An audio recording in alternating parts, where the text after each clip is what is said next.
장 43절부터 51절까지의 말씀입니다. 제가 봉독하여 드리겠습니다. 이튿날 예수께서 갈릴리로 나가려 하시다가 빌립을 만나 이르시되 나를 따르라 하시니 빌립은 안드레와 베드로와 한 동네 베스다 사람이라. 빌립이 나다나엘을 찾아 이르되 모세가 율법에 기록하였고 여러 선지자가 기록한 그 일을 우리가 만났으니 요셉의 아들 나사렛 예수니라. 나다나엘이 이르되 나사렛에서 무슨 선한 것이 날 수 있느냐. 빌립이 이르되 와서 보라 하니라. 예수께서 나다나엘이 자기에게 오는 것을 보시고 그를 가리켜 이르시되 보라, 이는 참으로 이스라엘 사람이라. 그 속에 간사한 것이 없도다. 나다나엘이 이르되 어떻게 나를 아시나이까. 예수께서 대답하여 이르시되 빌립이 너를 부르기 전에 내가 무화과 나무 아래에 있을 때에 보았노라. 나다나엘이 대답하되 랍비여, 당신은 하나님의 아들이시요 당신은 이스라엘의 임금이로소이다. 예수께서 대답하여 이르시되 내가 너를 무화과 나무 아래에서 보았다 함으로 믿느냐. 이보다 더 큰 일을 보리라. 또 이르시되 진실로 진실로 너희에게 이르노니 하늘이 열리고 하나님의 사자가 인자 위에 오르락내리락 하는 것을 보리라 하시니라. 아멘. 2021년은 시작한 것도 엊그제 같은데 어느새 벌써 우리는 설날 명절 연휴의 마지막 날을 맞이하고 있습니다. 비록 우리가 경험하고 있는 전대미문의 코로나19 사태로 말미암아 가족들도 원활하게 만날 수가 없는, 참 안타깝고 어떻게 보면 비통하기까지 한 이러한 명절을 지냈다 할지라도 여전히 우리 주님께서는 살아계시고 우리의 삶을 붙들고 계신 줄 우리가 믿기 때문에 만복의 근원이신 주님의 함께하심으로 말미암아 올 한 해도 우리의 모든 성도님들의 삶이 주님의 복으로 충만하시기를 축복합니다. 오늘 설교의 제목은 그야말로 가슴 떨리는 제목이 아닐 수 없습니다. 봄입니다. 최근 어느 해보다 추웠던 날씨도 어느덧 한풀 꺾이고 봄이 우리 곁으로 몰래 다가오는 계절이 되었습니다. 그러나 그렇다고 해서 오늘 설교 제목이 계절로서의 봄을 의미하는 것은 아닙니다. 안타깝게도 오늘 설교의 제목은 계절로서의 봄이 아닌 보다의 명사형, 다시 말해 시각적인 의미에서의 봄입니다. 본다는 것은 우리가 가진 감각 활동 중에 가장 우선하는 활동이 아닌가 생각이 듭니다. 백문이 불여일견이라는 말이 있지요. 100번 듣는 것보다 한 번 보는 것이 더 낫다라는 의미가 되겠습니다. 이와 같이 시각은 감각적인 부분에 있어서 가장 최우선한다고 우리가 감히 생각하고 말할 수 있습니다. 그래서인지 이 보다라는 동사를 사전에서 찾아보면 대략 그 의미가 30개 정도 되더라고요. 깜짝 놀랐습니다. 눈으로 보고, 맛을 보고, 선을 보고, 간을 보고, 생각해 보고, 환자를 보고, 시장을 보고, 소변을 보고, 흉을 보고 등등 이루 셀 수 없이 많은 단어 속에 우리는 이 보다를 활용하고 있었습니다. 그러니까 우리는 이 부지불식간에 이 보다라는 것을 굉장히 폭넓게 또 풍성한 의미에서 중요하게 사용하고 있었다는 것이죠. 특별히 이 보다라고 하는 이 감각 활동은 단순히 사물을 있는 그대로 보는 것을 넘어서서 사물에 대해서 판단하고 평가하는 것까지 포함하고 있습니다. 누군가를 볼 때 그냥 말없이 있는 그대로 객관적으로 보는 것이 아니라 주관적으로 기준을 가지고 어떠한 평가의 대상으로 바라볼 때가 참 많이 있다는 것입니다. 그래서 어느 분야나 대상의 조예가 깊고 또 지식이 해박한 사람들을 보면서 지식이 많다라고 말하지 않고 안목이 있다라고 말하지 않습니까? 그것을 보는 눈이 있다라는 뜻이겠죠. 그러니까 이 본문 전체를 그러니까 이러한 것들을 본다라는 것은 그와 같이 중요한 내용을 담고 있다는 것입니다. 그러한 의미에서 볼 때 오늘 본문은 이 보는 것과 관련된 내용을 우리 가운데 풍성하게 전해주고 있습니다. 오늘 말씀 보니까 이 보다와 관련된 내용이 참 많이 있습니다. 빌립이 나다나엘을 향해서 와서 보라라고 말했고요. 예수님이 나다나엘을 보셨다라고 되어 있습니다. 그리고 예수님께서 그를 향하여서 그가 참 이스라엘 사람이다, 그 속에 간사한 것이 없다 하셨을 때 나다나엘이 뭐라고 묻습니까? 어떻게 나를 아십니까? 라고 물었을 때 예수님 뭐라고 하시죠? 내가 무화과 나무 아래에 있을 때 내가 너를 보았노라 라고 또 말씀하시죠. 그뿐 아닙니다. 그 뒤에도 네가 더 큰 일을 보리라 라까지 말씀하시죠. 그러니까 오늘 이 말씀 전체는 무언가를 보는 것에 깊이 연관되어 있음을 우리는 명확하게 알 수 있는 것입니다. 물론 언제나 그렇듯 이 말씀 역시 우리가 육안으로, 다시 말해 우리의 육신의 눈으로 보는 것만을 의미하는 것은 결코 아닙니다. 그것을 넘어서서 그 전에 볼 수 없었던 새로운 안목에 대해서, 새로운 봄에 대해서 저와 여러분에게 말해주고 있는 것이죠. 가만히 생각해 보면 나다나엘은 이러한 시각적 변화, 시각적 발전을 경험한 것 같습니다. 처음에는 예수님을 보지도 않았죠. 그런데 나중에 예수님을 봤고, 또 예수님이 자기를 보셨고, 예수님 안에서 새로운 것을 보게 될 것을 또 말씀을 들었습니다. 이와 같은 놀라운 영적 시각의 변화가 참 우리 가운데 필요한 것이고, 어떻게 보면 우리 삶 전체가 이러한 눈을 뜨는 과정이다라고 감히 말씀드릴 수 있는데요. 아무쪼록 오늘 말씀을 통해서 우리 영적인 안목이 열리고 그 이전에는 볼 수 없었던 크고 놀라운 일들을 함께 목도함으로 그 봄이 주는 말로 할 수 없는 감격과 은혜 속에 살아가는 저와 여러분 다 되시기를 예수님의 이름으로 축원합니다. 우리는 이 말씀을 통해서 매우 중요한 영적 교훈 세 가지를 발견할 수 있습니다. 첫 번째로는 무언가를 보는 것에는 다양한 차원이 존재한다는 것입니다. 앞서 말씀드린 바와 같이 오늘 이 말씀 전체를 관통하는 내용은 바로 보다라는 내용입니다. 특별히 나다나엘에 대해서 생각해 보자면, 나다나엘은 처음에 예수님을 만나지도 않았습니다. 예수님을 보지도 않았죠. 그런데 흥미로운 것은 무엇입니까? 보지 않고 판단했습니다. 보지 않고 평가했다는 거죠. 빌립이 우리가 메시아를 만났다고 말했을 때 나다나엘이 뭐라고 말합니까? 나사렛에서 어떻게 선한 것이 날 수 있느냐라고 말을 하죠. 그러니까 예수님을 만난 적도 없고 본 적도 없지만 나는 이미 내가 가진 지식으로, 내가 이미 알고 있는 내용을 기초로 해서 이미 판단이 끝났다는 것입니다. 안 봤는데 봤다 이거죠. 보지도 않고 알았다. 모든 것은 내가 다 판단하고 있다라고 하는 그러한 그러한 안목을 가지고 있다는 것입니다. 그럼 이건 무엇을 의미하는 것입니까? 이것은 바로 선입견을 의미하는 것이죠. 선입견. 그러니까 보지 않았는데 먼저 내 안에 들어와 있는 안목이 있다는 거죠.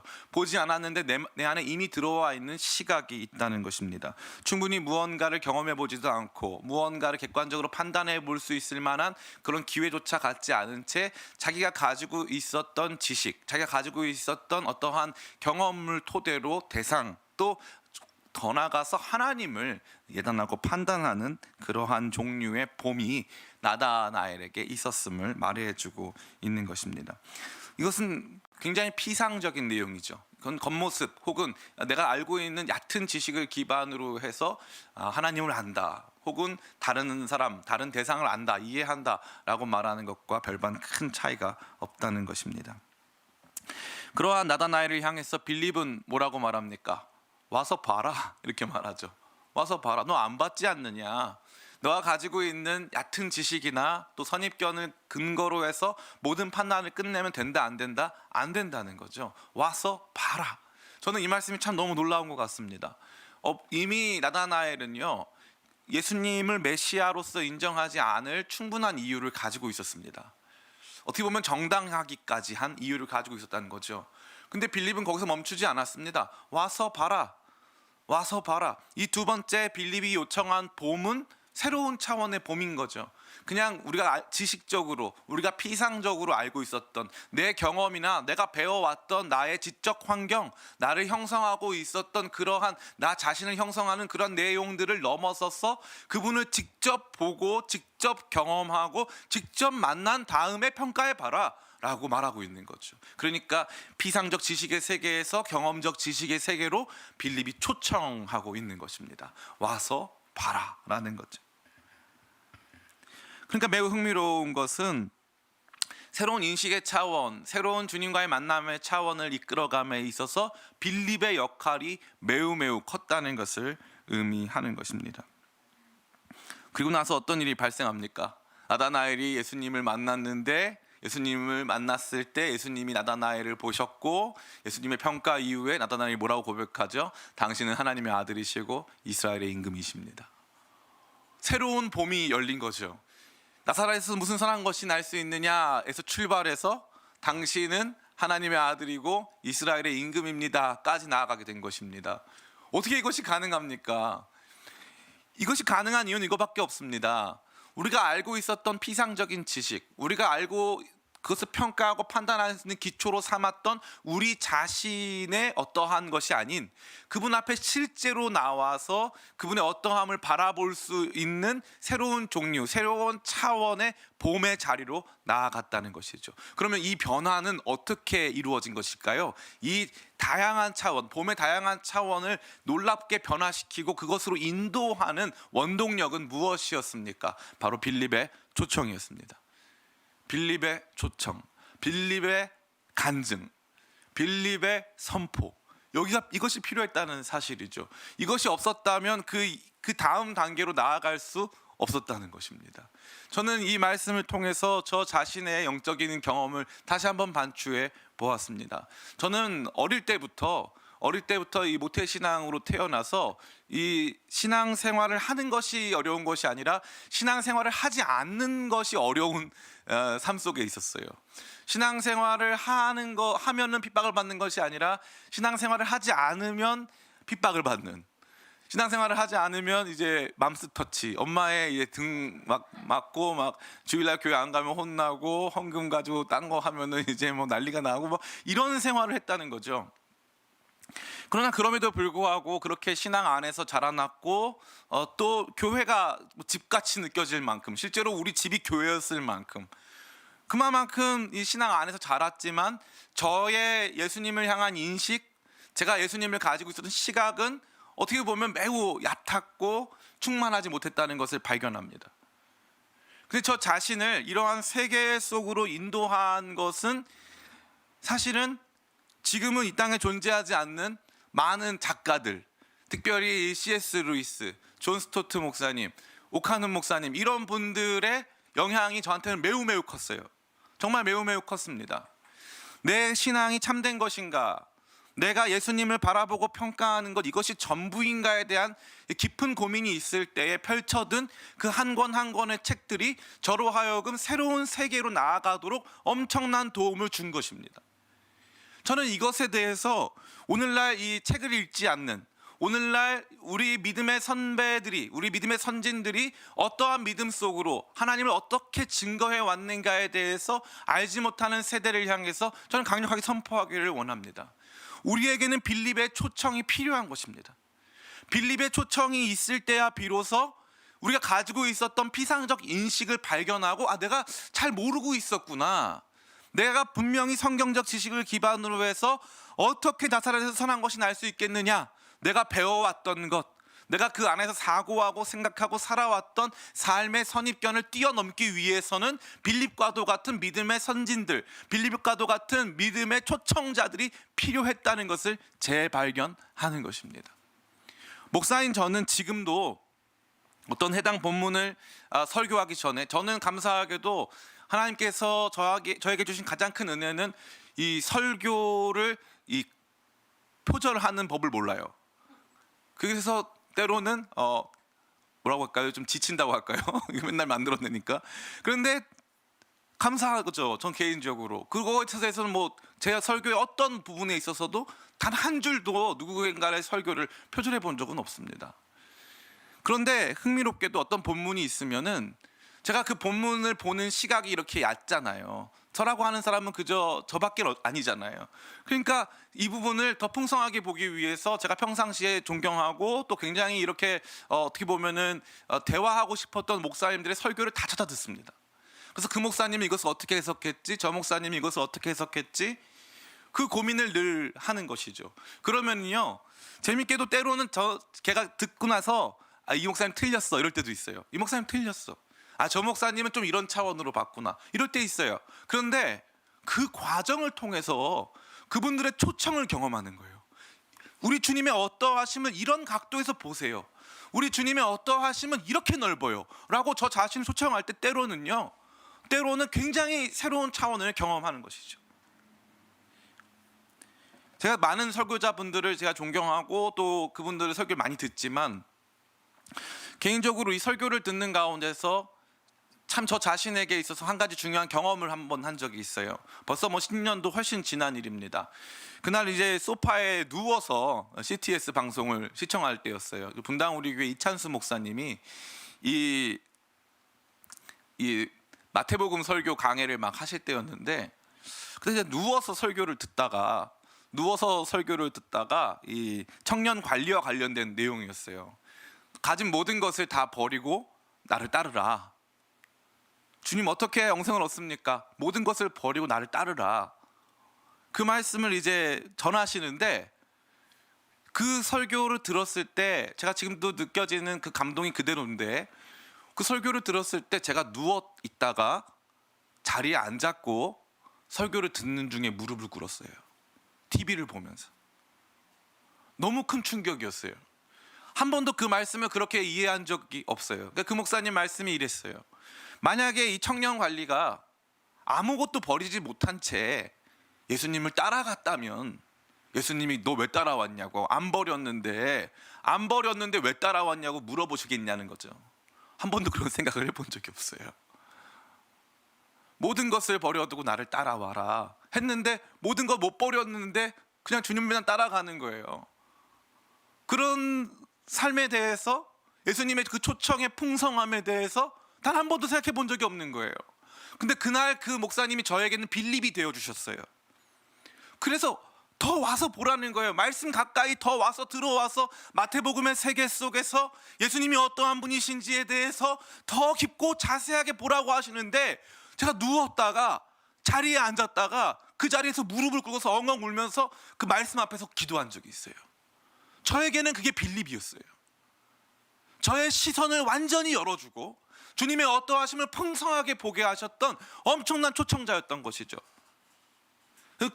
그것은 예시에 불과합니다. 수많은 믿음의 사람들의 글들, 그분의 설교와 간증들을 통해서 제가 지금 이 자리에 있는 거예요. 그러니까 우리 가운데 누가 필요한 거예요? 빌립이 필요한 거예요. 빌립이. 저는 개인적으로 우리 기쁨의 교회 성도님들이 타 교회 목사님 설교를 듣거나 우리 교회 안에 있는 우리 정말 사랑하는 우리 교회 동역자 목사님들의 설교를 듣는 것에 대해서 정말 열린 마음을 갖고 있어요. 물론 때로는 어떤 말씀은 성경적이지도 못하고 어떤 부분에 있어서는 해롭기까지 한 말씀들이 있습니다. 그래서 우리 가운데 주의를 요하는 것도 있고, 제가 담임 목회자로서 그 부분에 대해서는 기준을 제시해 드릴 필요도 있습니다. 근데 제가 경험적으로 봤을 때, 제가 백날 기준을 제시한다 할지라도, 이런 말씀 듣지 마세요, 이 목사님 건 듣지 마세요 한다 할지라도 그렇게 제 말에 다 따라오시질 않더라고요. 제가 그 큰 기대는 없습니다. 그럼 제가 할 수 있는 한 가지는 무엇이냐면요, 제가 기준이 되어드리고 정말 성경을 바르게 증거하는 기준이 되어드리면서 여러분이 하나님께서 여러분에게 보내주신 빌립을 경험하게 하는 거예요. 이 목사님 통해서 그 목사님의 초청이 빌립의 초청이 되어서 와서 봐라, 더 깊은 차원의 예수님을 만나라 하는 이 놀라운 초청을 들으면서 그 안에서 변화되고 그 안에서 깨닫고 그 안에서 새로운 차원으로 인도함을 받는 일들이 저는 우리 기쁨의 교회에 있기를 간절히 원합니다. 이요한 목사가 증거하는 말씀만이 전부다, 이요한 목사가 증거하는 말씀만이 이게 건강한 거다, 물론 그렇으면 좋겠어요. 그러나 그게 전부는 아니라고 저는 생각합니다. 많은 하나님의 종들이 있어요. 그분들이 여러분의 삶의 빌립이 되어서 예수님을 더 풍성하게 보게 하고 그분의 영광을 더 아름답고 찬란하게 경험하게 할 수만 있다면, 저는 여러분들이 더 많은 목사님, 더 많은 주의 종들을 통해서 은혜 받고 여러분의 시각이 열리기를 간절히 축원하는 것입니다. 그러한 열린 마음, 그러한 열린 시각을 가지고 여러분의 빌립을 위해서 기도하시길 간절히 축원합니다. 나다나엘은 빌립이 없었다면 자신이 가지고 있는 이 선입견을 도저히 깰 수가 없었어요. 그런데 나다나엘이 이 빌립으로 말미암아 깨어낸 이 선입견이야말로 어떻게 보면 우리 모두 가운데 있는 거예요. 우리 모두 가운데. 나사렛에서 어떻게 선한 것이 날 수 있느냐, 저는 그렇게 배웠어요. 저는 평생을 그렇게 신앙생활을 해왔습니다. 근데 빌립이 뭐라고 합니까? 와서 봐라, 더 깊은 차원으로 들어와라. 그러니까 오늘 우리가 가지고 있는 신앙 지식, 우리가 가지고 있는 신앙 선입견의 그 얕고 좁은 것을 뛰어넘어서 더 풍성한 자리로 예수님을 직접 만나게 하고 대면케 하고 그분의 어떠하심을 사심 없이 선입견 없이 보게 하는 그 영광스러운 초청이 우리 가운데 다시 요청되고 있다는 사실입니다.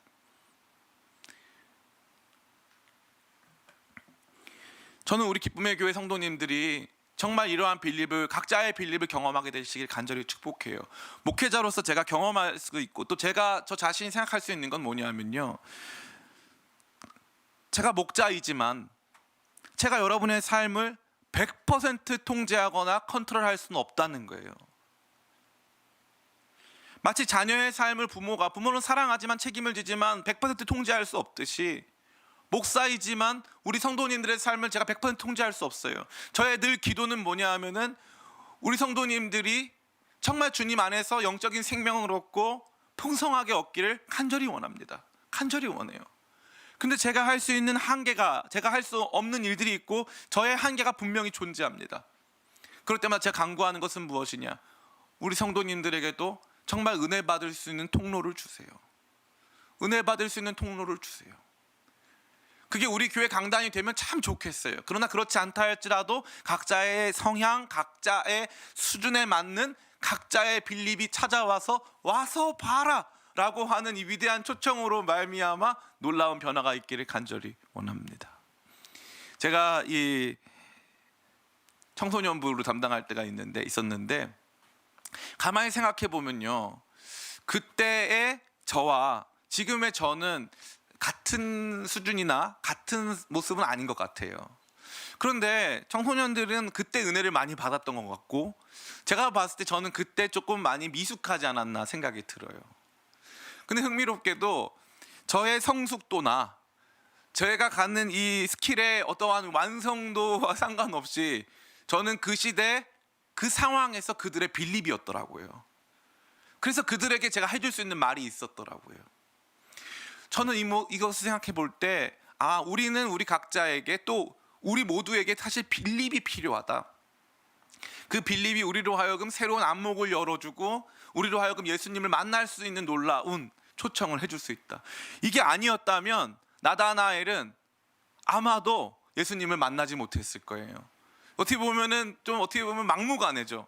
뭐 설명해주고 나사렛에서 선한 것이 날 수 있음을 성경적으로 증언해주는 것이 아니라 와서 봐라, 와서 봐라. 그래서 어떻게 합니까? 와서 봐요. 와서 봅니다. 이 위대한 초청, 우리의 신앙을 새로운 차원으로 인도하는 이 위대한 초청자의 존재가 우리 가운데는 너무너무나 필요한 것입니다. 전 여러분들이 그것을 다시 한번 기억해내고 확인하고 발견하고 새롭게 만나게 되시기를 예수님의 이름으로 축원합니다. 두 번째입니다. 우리가 주님을 보고자 나설 때 경험하는 것은 내가 주님을 보는 것이 아니라 주님께서 나를 보신다는 사실이라는 점입니다. 자신의 비상적인 지식을 기반으로 한 봄에서 간신히 벗어나서 예수님께 나아오는 나다나엘이 엄청난 인식의 전환을 하게 되죠. 그것은 바로 처음에는 나사렛에서 무슨 선한 것이 날 수 있느냐 해서 출발해가지고 나중에는 라비어, 당신은 하나님의 아들이시고 이스라엘의 임금이십니다 라는 인식의 전환으로 이어지는 것입니다. 그러면 그러한 인식의 전환이 어떻게 이루어집니까? 우리 말씀을 통해서 같이 한번 읽어보기를 원합니다. 47절부터 49절입니다. 같이 읽겠습니다. 시작. 예수께서 나다나엘이 자기에게 오는 것을 보시고 그를 가리켜 이르시되 보라, 이는 참으로 이스라엘 사람이라 그 속에 간사한 것이 없도다. 나다나엘이 이르되 어떻게 나를 아시나이까? 예수께서 대답하여 이르시되 빌립이 너를 부르기 전에 내가 무화과 나무 아래에 있을 때에 보았노라. 나다나엘이 대답하되 라비어, 당신은 하나님의 아들이시오 당신은 이스라엘의 임금이로소이다. 아멘. 나다나엘이 예수님을 보러 갔는데 정작 나다나엘이 예수님을 본 게 아니고 예수님이 나다나엘을 보셨습니다. 앞서 제가 말씀드린 바와 같이 보다라는 것은 평가 또 판단과 또 깊이 연관되어 있는 내용입니다. 예수님이 나다나엘을 보시고 평가하셨습니다. 이는 참 이스라엘 사람이로다. 그에게 간사한 것이 없다라고 말씀하셨죠. 우리는 흔히 생각합니다. 예수님을 대상으로 해서 내가 예수님을 충분히 판단할 수 있는 정보가 주어진다면 나는 예수님을 더 잘 알 수 있을 것이야, 예수님에 대해서 더 바르게 고백할 수 있을 것이라고 생각하는 거죠. 근데 이것은 착각입니다. 내가 판단의 주체가 되는 것이 아니고 도리어 영원하신 하나님, 영원하신 우리 주님이 판단의 주체가 되고 나는 판단, 그분의 판단 앞에 서 있는 객체, 대상이 된다고 것을 경험하기 시작할 때 우리는 그분을 주님으로, 그분을 하나님으로, 우리는 그분 앞에 있는 피조물이요, 그분 앞에 있는 죄인임을 발견하게 된다는 사실입니다. 이것은 너무너무 중요한 거죠. 우리가 하나님을 만나고 새로운 인식의 차원에서 경험하게 되어지는 가장 중요한 단계가 바로 이 단계입니다. 내가 주님을 평가하고 주님에 대해서 이게 맞느니 틀리느니, 이게 뭐 주님의 생각이 어떠느니, 이게 아니라 도리어 주님이 우리를 어떻게 보시는가가 깨달아지고 주님의 시선, 주님의 평가, 주님의 판단을 우리가 경험하게 될 때야 비로소 우리 안목이 열리는 거죠. 그제서야 비로소 당신은 하나님의 아들이십니다, 당신은 이스라엘의 임금이십니다 라고 고백할 수 있게 되는 것입니다. 저는 이와 관련된 영원히 변하지 않는 저 자신에게 있어서 너무나 중요한 예화를 하나 여러분에게 알려드리기를 원합니다. 우리 기쁨의 교회 개척 초창기에 용감하게도 이 국제 예배라는 것을 드렸어요. 이 영어로 이렇게 예배 드리는 시간이었는데, 우리 교회에 지나가다가 한 지체가 우리 교회 간판을 계속 유심히 보고 있더라고요. 그래서 제가 이게 말을 걸었어요. 근데 말을 걸었더니 이분이 한국 사람이 아니고 프랑스 사람이라는 거예요. 그래서 간판을 이렇게 보더니 여기 혹시 피아노 학원이냐고 저한테 물어보더라고요. 그래서 피아노는 있지만 피아노 학원은 아니다. 근데 그 친구가 이 인터넷 검색을 통해서 자기는 중앙대에 교환학생으로 온 프랑스 사람인데, 피아노를 좀 자기 치고 싶어가지고 검색해 보다가 여기까지 우연히 오게 됐다는 거예요. 그리고 보니까 여기에 이제 교회 로고에 음표가 많이 있으니까 여기 피아노 학원인가 보다 하고 이제 들어오려던 참이었던 거죠. 근데 나중에 제가 아니다, 우리는 교회라고 하자마자 이 자매가 첫 번째 한 말이 뭐냐면 절대 나를 전도하지 마세요 라고 말해줬어요. 저한테 첫 번째 한 말이, 제가 교회라고 하니까. 왜냐하면 그날 이 친구 얘기를 들어보니까 학교 캠퍼스에서도 자기를 그렇게 많이 전도를 하고 서울역까지 왔는데 서울역에서도 자기 전도를 당했는데, 자기가 와봤더니 여기 교회라고 하니까 자기가 너무 큰 충격을 받아가지고 전도하지 말라고 강하게 부정을 했다는 거죠. 거절했다는 거예요. 그러고 나서 이제 이 자매한테 저는 전도할 생각 전혀 없고 우리 교회에서 밥을 준비했으니까 밥도 먹고 여기서 피아노도 자유롭게 치다 가라고 제가 이제 이렇게 권면해 줬습니다. 근데 그 자매가 와서 이제 피아노 연습을 하는데 우리 교회 청년들이 얼마나 좋아요. 너는 어디서 왔느냐부터 해가지고 막 한 사람 한 사람 붙어가지고 막 대화를 해주는 거예요. 그리고 나서 막 같이 밥도 먹어주고. 이제 그때가 이 친구 방학 기간이었는데, 이 친구가 이제 교회에 거의 매일 왔어요. 그러면 우리 교회에도 청년들이 거의 매일 와서 이 자매한테 같이 이제 밥도 사주고 커피도 사주고 하면서 맨날 전도를 한 거예요. 맨날. 그러니까 이 친구는 이제 컴퓨터 공학도였는데 중앙대에서 이제 공부하는 이 나름대로 공대생 아닙니까? 근데 이 친구가 계속 물어본 거예요. 하나님 어떻게 존재할 수 있느냐부터 해가지고 막 물어봤는데, 우리 교회 이 친구들이 얼마나 탁월해요. 그러니까 막 영어로 하나님이 존재하시고 당신을 향한 마음이 어떻고 성경은 뭐라고 말하고 이거를 막 계속 증거한 거예요. 그런데도 이 자매는 그 큰 변화를 못 느꼈죠. 그래도 참 신기한 것은 교회 예배에 늘 참석했어요. 근데 엄연히 있는 국제 예배가 아닌 한국말을 못 알아듣는데 꼭 오전 예배에 나왔습니다. 한국말로 드리는 오전 예배, 그렇게 나와가지고 고개를 끄덕였는데 무슨 말인지 몰랐다 그러더라고요. 그러고 나서 더 충격적인 것은 이 자매가 교회 수련회에 따라온 거예요. 한국말 하나도 못하는데. 그래가지고 그날 저희가 이제 어떻게 할까 하다가 설교를 다 영어로 할 수는 없으니까 이제 찬송가 하나를 다 같이 영어로 부르고 설교는 한국말로 한 다음에 옆에서 이제 우리 국제 예배팀이 붙어가지고 통역을 좀 해주다가 이제 나중에 같이 기도를 해주고 이제 전도를 이제 한 거죠. 초청을 한 겁니다. 근데 갑자기 자매가 막 엉엉 우는 거예요. 그러면서 하는 말이, 내가 지금 왜 울고 있냐는 저한테 물어보더라고요. 네가 왜 우는지 어떻게 아냐. 자기가 막 울고 있는 거예요. 막 울고 있는 거예요. 그때 이 자매가 하는 말이 뭐냐면은, 하나님께서 나를 아시는 것 같다 이거예요. 하나님 나를 아시는 것 같다. 내 형편과 상황을, 나의 존재를, 나의 어떠함을 주님께서 아시는 것 같다는 거예요. 공학도로서 늘 하나님에 대한 생각하지 않고 살아왔죠. 전혀 그것에 대해서 관심 없이 살아왔습니다. 그러한 가정적 전통이 있는 것도 아니고 교회 다니는 사람 아무도 없대요, 집안에는. 그런데 갑자기 여기 교회에 우연히 찾아와가지고 여기서 말씀 듣고 하다가 무슨 말인지도 모르는 그 자리에 앉아있다가 복음 전하고 갑자기 눈물이 나기 시작하고 하나님 나를 아신다는 생각 때문에 가슴이 뛰기 시작하고 어찌할 바를 몰라 하다가 그 자매가 저한테 그러더라고요. 패스터, 왜 나 세례를 안 주냐 이거예요. 왜 나 세례를 안 주니요 자기를. 그래가지고 우리 교회에서 그 자매 세례 줬어요. 피아노 학원인 줄 알았는데. 내가 주님을 객관적 판단과 평가의 대상으로, 내가 주님을 파악할 수 있는 어떠한 객체로 여기고 주님을 바라보고 어떤 분이신가 한번 알아보자 했을 때는 모르는 거예요. 알 수가 없어요. 도리어 그 주님 앞으로 나아갔을 때 주님이 나를 아신다는 것을 발견한 것이죠. 여기 참 흥미로운 내용이 있는데, 여기 보면은 주님께서 뭐라고 말씀하시냐면은 48절입니다. 나다나엘이 이르되 어떻게 나를 아시나이까? 예수께서 대답하여 이르시되 빌립이 너를 부르기 전에 내가 무화과 나무 아래에 있을 때에 보았노라. 아멘. 이 신학자들이 이 무화과 나무 아래에 있을 때에 내가 너를 보았노라, 이것 때문에 막 박터지게 싸웁니다. 무화과 나무가 무슨 뜻이냐, 이게 어떠한 의미냐, 이게 그가 기도할 때를 의미하는 것이냐, 뭘 의미하는 것이냐에 대하여서 신학자들이 정말 갑론을박을 해요. 제가 그래서 이 많은 주석서를 읽다가 발견한 건 이거 아무도 모르는구나를 발견했어요. 이 무화과 나무 아래가 아무도 어딘지를 모르는구나. 근데 확실한 누구랑 누구만 아냐 하면은 주님과 나다나엘은 알아요. 나다나엘과 주님만 아는 그 자리인 거예요. 이게 기도의 자리였다면 나다나엘과 주님만 아는 기도의 자리인 거예요. 아무도 몰라요. 비밀이고 신비죠. 그런데 예수님이 아신다는 거예요. 그러니까 나다나엘이 충격을 받는 거죠. 세상 사람들은 알지 못해요. 오늘날 우리에게까지 감추어진 비밀이죠. 나다나엘과 우리 예수님만이 아는 영광스러운 비밀.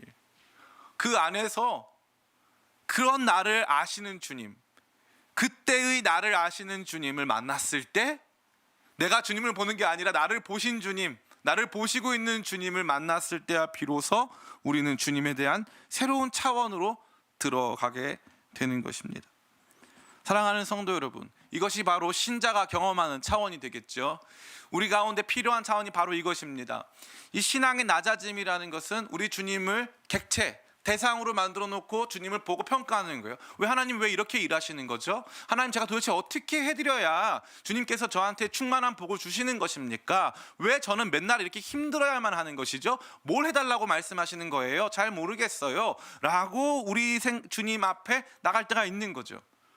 근데 그렇게 막 따지듯이 나가는데 기도하다가 갑자기 주님께서 그러한 나를 이미 아시고, 그러한 나의 형편과 상황을 이미 아시고, 나의 어떠함을 이미 아시고, 내가 흘린 눈물을 이미 아시고, 내가 지금 경험하고 있는 고통을 다 알고 계신다라는 그거 하나만으로도 우리 주님을 향한 고백이 달라지는 거죠.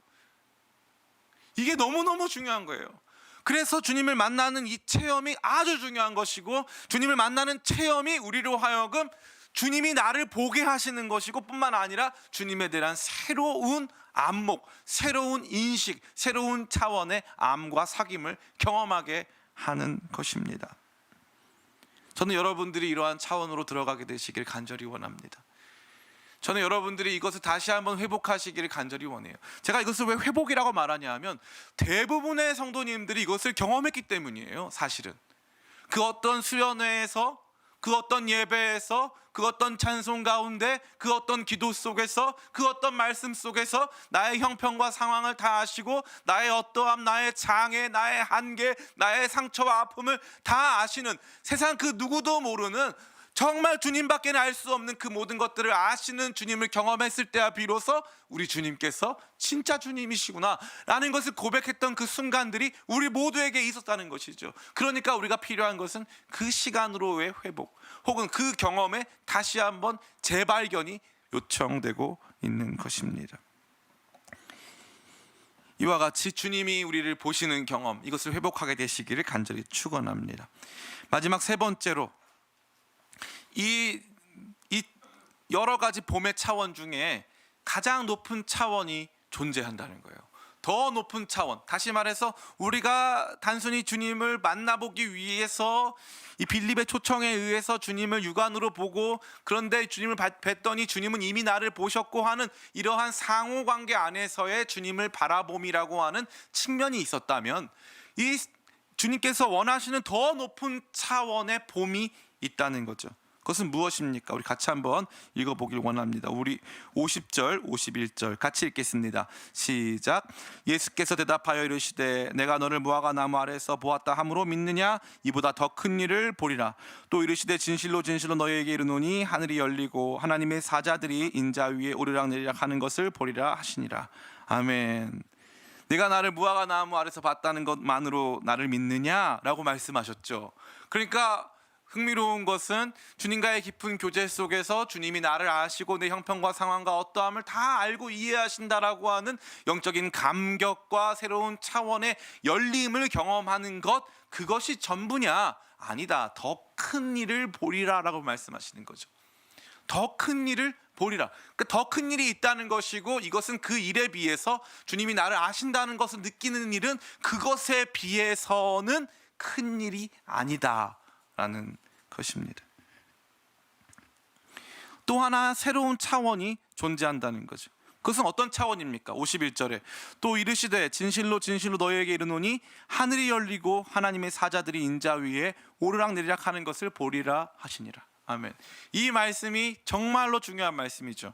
하늘이 열리고 하나님의 사자들이 인자 위, 인자 위는 곧 예수님 위를 말하는 거죠. 예수님 위에 오르락내리락 하는 것을 보리라 라고 말씀하셨어요. 그리고 이것은 무엇을 의미하는 걸까요? 이것은 다른 어떤 이론의 여지 없이 창세기 28장 내용을 그대로 인용한 것입니다. 창세기 28장 10절부터 13절 제가 읽어드리겠습니다. 야곱이 브엘세바에서 떠나 하란으로 향하여 가더니 한 곳에 이르러서는 해가 진지라. 거기서 유숙하려고 그곳에 한 돌을 가져다가 베개로 삼고 거기 누워 자더니 꿈에 본즉 사닥다리가 땅 위에 서 있는데 그 꼭대기가 하늘에 닿았고, 또 본즉 하나님의 사자들이 그 위에서 오르락내리락하고, 또 본즉 여호와께서 그 위에 서서 이르시되 나는 여호와니 너의 조부 아브라함의 하나님이요 이삭의 하나님이라. 내가 누워있는 땅을 내가 너와 내 자손에게 주리니. 아멘. 이게 무슨 내용이냐면은 야곱이 이 바단 아람으로 형 에서를 피해서 도망가다가 한 장소, 광야에서 잠을 자다가 돌베개를 베고 잠을 자다가 한 장소에 이르러서 거기서 꿈을 꾸죠. 거기서 꿈을 꿀 때에 사닥다리가 있는데 하나님의 천사들이 그 위에서 오르락내리락 하더라라는 것입니다. 그래서 그 땅의 이름을 그 땅의 이름을 야곱이 붙여주죠. 베델, 하나님의 집이다. 하나님께서 여기 거하신다라는 뜻이죠. 하나님께서 바로 여기 계시는구나. 광야인 줄 알았는데, 아무것도 없는 줄 알았는데, 너무 황량하고 너무 초라했는데 하나님이 여기 계시는구나를 발견한 거예요. 깜짝 놀라는 거죠. 그래서 거기다 돌베개, 자기가 돌베개 삼았던 그 돌을 기둥 삼아서 거기다 기름을 붓고 다시 돌아오리라. 여기가 베델이다. 여기 하나님의 집이다 라고 하나님 앞에 서원하고 바단 아람으로 가게 되는 거죠. 이 이야기에서 예수님은 이것을 반복하시면서 말씀하십니다. 인자 위에 천사들이 오르락내리락 하는 것을 네가 보리라. 이것은 바로 예수님 자신이 베델이라는 의미예요. 예수님이 베델이시다. 예수님이 새로운 베델이다. 베델은 뭐라고 그랬습니까? 광야인 줄 알았는데 하나님의 집이었다 이거예요. 하나님이 머무시는 곳. 아무도 없는 줄 알았는데 여기 하나님이 계셨다. 그 예수님이 하늘과 땅의 연결자였다. 이거를 발견하는 거죠. 그러니까 야곱에게 있어서는 이러한 인식의 위대한 전환이 있었던 거예요. 근데 예수님이 뭐라고 말씀하세요? 내가 너를 무화과 나무 아래 있었다는 것을 보고 너가 그렇게 기뻐하고 나를 믿느냐? 더 큰 일을 보리라. 그럼 더 큰 일은 무엇입니까? 하나님의 사자들이 인자 위에 오르락내리락 하는 것을 보리라. 베델에서 야곱이 본 거와 같이, 여기 보면요, 창세기 28장 12절 13절을 보면은 꿈에 본즉, 13절 또 본즉, 그러니까 야곱은 본 거예요. 그 전에 보이지 않았던 것을 본 거죠. 황량한 그 땅에서 하나님께서 거기 계심을 본 거예요.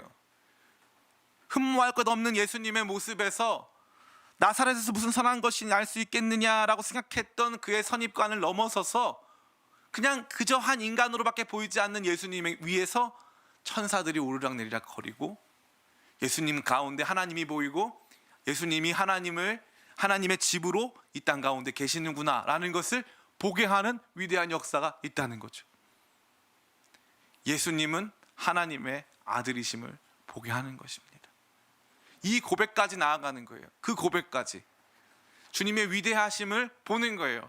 구약 성경의 모든 말씀이 예수님 안에서 성취되었고, 예수님 위에서 천사들이 오르락내리락 하면서 예수님을 본 것이 바로 하나님을 본 것이다 라는 것을 알게 했다는 것입니다. 그래서 요한복음 14장에 보면 빌립이 물어봐요. 아버지를 보여주시면 내가 믿겠습니다.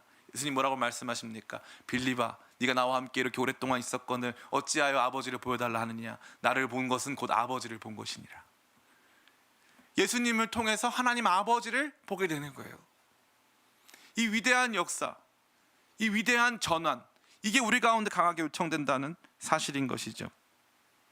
어찌 보면요, 우리는 예수님이 나를 알아주시는 수준에 멈추고 싶을 때도 있어요. 예수님이 나를 알아주시고 나를 이해해 주시는 것만으로 충분하다고 생각할 수 있어요.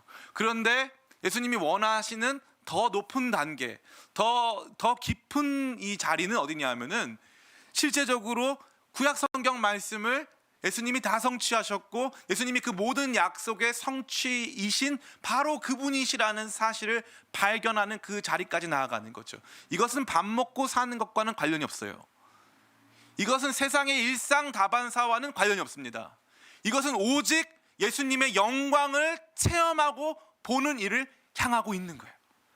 영광을 체험하고 보는 일, 밥 먹고 사는 일과는 상관이 없는 더 높은 차원, 더 높은 차원의 주님을 경험하게 되는 것이죠. 대부분의 높은 가치의 일들은요, 밥 먹고 사는 일을 뛰어넘어서 존재합니다. 예술도 마찬가지죠. 우리가 막 이 예술 음악을 들으면서 음악을 잘 들으니까 배가 부르고 음악을 잘 들으니까 돈이 나왔습니까? 그렇지 않죠. 돈 더 많이 벌려고 우리가 막 미술 작품을 관람합니까? 그렇지 않죠. 그것을 뛰어넘어서 존재하는 더 고차원적인, 더 본질적인 그 무언가를 향하여서 시선이 옮겨지는 거죠. 그러니까 앞서 설명드렸던 주님께서 나를 아시고 내 모든 상황과 형편을 아시고 나의 기도를 들으셨던 바로 그 주님이시라는 그 생각을 뛰어넘어서 바로 창세기 말씀부터 하나님께서 말씀하셨던 바로 그 하나님이 거하시는 하나님의 처소, 바로 그 베델, 말씀이 육신이 되어 우리 가운데 거하심에 우리가 그의 영광을 보니 아버지의 독생자의 영광이요 은혜와 진리가 충만하더라. 바로 그 하나님, 바로 그 예수님 안에서 하나님의 영광을 보는 거예요. 그거는 밥 먹고 사는 내용도 아니고 일상 다반사도 아니고 자녀 교육도 아니고 뭐 부동산 문제도 아니에요. 갑자기 우리가 아무 상관없는데, 우리 삶에는 아무 관련이 없는데 그걸 보고 기뻐하고, 그걸 보고 감격하고, 그걸 보고 만족하고, 그걸 보고 참 세상에 우리가 이렇게 좋은 것을 봤다고 고백할 수 있는 그러한 단계까지 나아가길 원하신다는 거죠. 우리의 신앙이 왜 여기 멈춰 있습니까? 신앙적 수준을 밥 먹고 사는 것, 이 땅에서 어떤 직업을 갖고 얼만큼 돈을 벌고 얼만큼 성공할 것인가와 너무나도 깊이 결부시키기 때문에 때로는 더 높은 차원으로 나아가서 그것만으로도 기뻐하고 감사하고 그것만으로도 정말 만족감을 얻어야 하는데 그렇게 하지 못하기 때문에 영적인 부분에서 늘 낮아지는 거예요. 그러니까 어떠한 이 땅에서 눈에 보이는 물질적인 공급이라던가 눈에 보이는 가시적인 그 어떠한 성취들을 신앙과 깊이 결부시키는 내용들이 있다는 거죠. 그런데 어떤 날은 그런 거 하나 필요 없이 우리 주님을 배웠더니 아버지의 독생자의 영광이 충만하고, 우리 주님을 배웠더니 하나님 약속하신 모든 것들이 예수님 안에서 영광스럽게 성취됐다. 그것만으로 만족하고 그것만으로 기뻐하고 그것을 우리 가운데 엄청나게 큰 자랑과 기쁨으로 삼는 것, 더욱 고차원적이고 더욱 본질적이고 더 순수하고 더 깨끗한 의미에서 주님을 만나고 체험하는 그 단계까지 보리라, 더 큰 일을 보리라, 예수님께서 말씀하신 그 자리가 존재한다는 것이죠.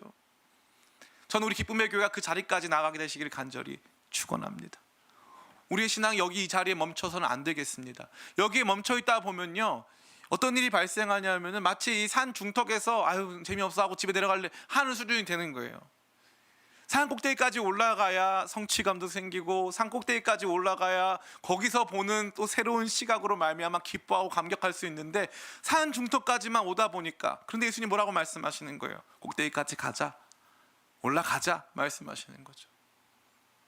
더 큰 일을 보리라. 그것이 바로 제자들이 경험한 일이고, 우리 믿음의 선진들이 경험한 것이고, 우리가 경험해야 할 영적인 수준, 영적인 단계가 되는 것입니다. 이제 말씀을 마칩니다. 우리 신앙은 평생 하나님을 보는 것이라고 할 수 있습니다. 저는 바둑을 둘 줄 몰라요. 그래서 바둑을 둘 줄 몰라서 바둑을 볼 줄 몰라요. 바둑을 볼 줄 몰라서 바둑이 재미없어요. 그래서 바둑에 대해서 피상적인 지식만을 갖고 이겼네 졌네, 이세돌이 알파고 이겼네, 이것만 가지고 살아요. 바둑을 두는 일은 먹고 사는 일과는 뭐 전문적으로 그 프로 기사들 분들을 제외하고는 전혀 큰 관계가 없을 거예요. 그런데 많은 사람들이 거기 열광하고 막 재미를 느껴요. 막 그거를 보면서 막 기가 막히다가 탄성을 질러요. 박수를 쳐요. 수많은 돈을 거기에 투자합니다. 왜 그럴까요? 보이니까요. 보이니까요. 안 보면은, 볼 줄 모르면 재미도 없고 의미도 몰라요. 그런데 보기 시작하면 달라지는 거죠. 그 봄에는 차원이 있어요. 처음에는 자기 지식을 기반으로 한, 자기 경험이라고 하는 천정을 가진 자기만의 틀 안에서 뭔가를 본다고 생각하지만 실제적으로는 본 적이 있다 없다? 없는 거예요.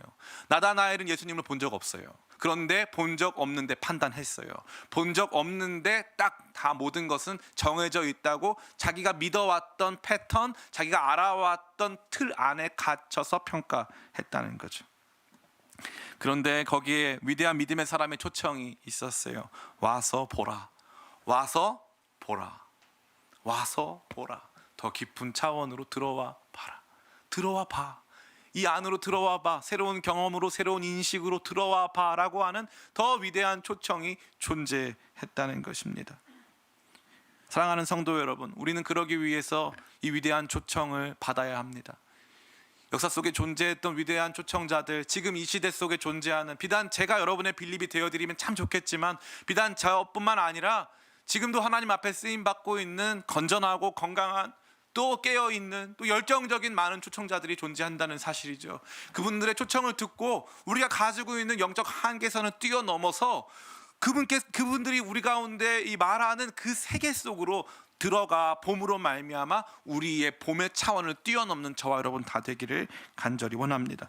날마다 우리를 인도해주는 위대한 영적 멘토들을 꼭 각자의 멘토들을 갖기를 간절히 바랍니다. 물론 그런 멘토들에 대해서 검증받고, 그런 멘토들에 대해서 우리가 다시 한번 생각해 볼 필요는 있겠지만, 적어도 그런 멘토가 아예 없는 것보다는 훨씬 낫습니다. 여러분들에게 날마다 그러한 영적 각성을 주고 영적인 새로운 초청과 도전을 주고 있는 영적 멘토들을 꼭 만나시기를 간절히 축원합니다. 뿐만 아니라 이러한 차원을 넘어서서 예수님이 나를 아신다, 예수님이 나를 보신다, 내가 주님을 보는 차원을 넘어서서 예수님이 나를 보셨다라고 하는 이 믿음의 감격과 회복이 여러분 가운데 주어지기를 간절히 바랍니다. 내가 주님을 보러 갔더니 주님이 나를 보셨고, 나 이미 보시고 계시고 모든 것을 알고 계신다라고 하는 이 위대한 새로운 이 변화, 새로운 말로 다 할 수 없는 감격이 저와 여러분 가운데 다시 한번 기억되어지고 다시 한번 새로워지기를 간절히 원합니다. 그러나 거기서 끝나지 마시고 더 큰 일을 보리라 하시는 주님의 말씀을 의지함으로 말미암아 주님의 어떠하심을 말씀 속에서, 또 그분의 존재 속에서 확인하고 발견하여서 누구도 줄 수 없는, 밥 먹고 사는 문제와 상관없는 더 고차원적이고 본질적인 주님의 어떠하심만으로 기뻐하고 만족하고 그것을 우리의 목표로 삼는 새로운 봄의 역사를 살아가는 저와 여러분 다 되시기를 예수님